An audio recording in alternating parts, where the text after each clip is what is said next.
Hello guys, welcome back to a new video. Today we are doing another OBS tutorial, OBS Studio tutorial. I know it's been a very long time, but I thought I'll do a tutorial on all the settings I use, everything I use, all the little settings you got to tick on, all everything, what I use to stream and record and make these videos. So let's get into it. First thing is install OBS like normal. I will do a video one day about that. If not, it's pretty simple. There's plenty of videos out there. Ignore the portable mode, that's because I'm using portable so I can have two instances of OBS without affecting my main one. So the first thing is you'll be introduced to this. It will come up with a little box saying recommended settings. Ignore that, press cancel and just go to here and go to settings. So on the first settings page, I'd recommend ticking snap sources to horizontal and vertical center. That's really useful when you're moving your scenes around. And the rest of that, leave it default. Appearance is personal preference. You can make it any color you want. I like default because this is so nice on your eyes. Stream. So this tutorial is mainly focused on YouTube, but I use a multi-stream plugin when I stream to YouTube and Twitch. I will put a video on that one day, but today's video is just on Twitch only. So you log into your account, but I'm gonna use stream key so I don't have to log in for this video, but also you log in.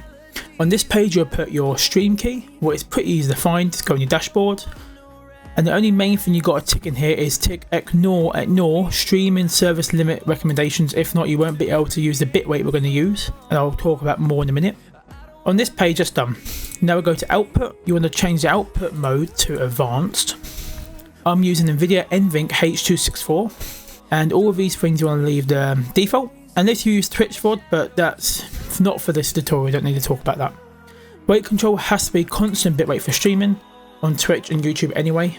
For bitrate, you want to use 8000 if your internet can handle it. That is the most. Twitch recommends 6000, but if you go to 8 it will show red, but literally half the streamers these days use it, and it gives your streams a nice quality buff. And now I want to go to keyframe interval. That's got to be 2. You can leave it on auto, but put it to 2. Trust me, just put it to 2. Every streaming service uses that these days, so leave it.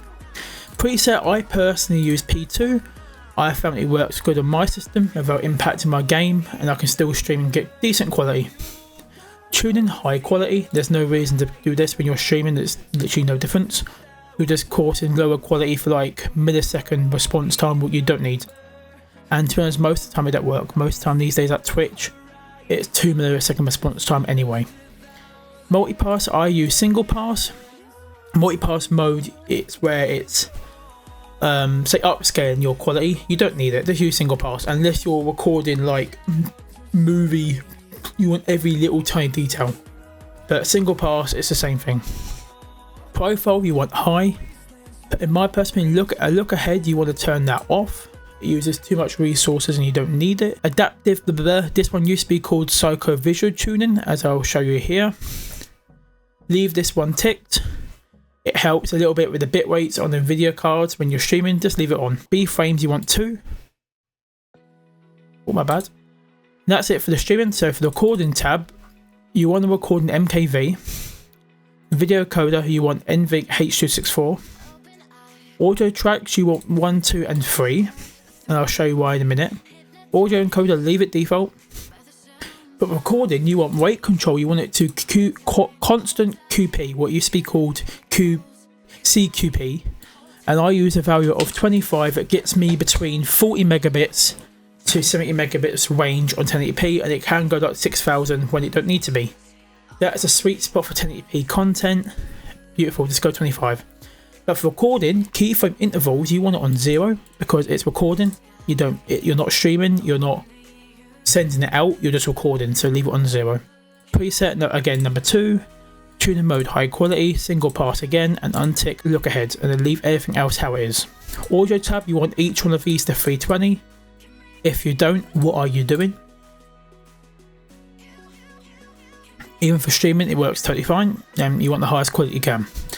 Replay buffer, you leave that off. For audio tab, you want definitely 48 Hz, but these days it's default anyway, so it should be like that. If not, manually put it to 48 Hz.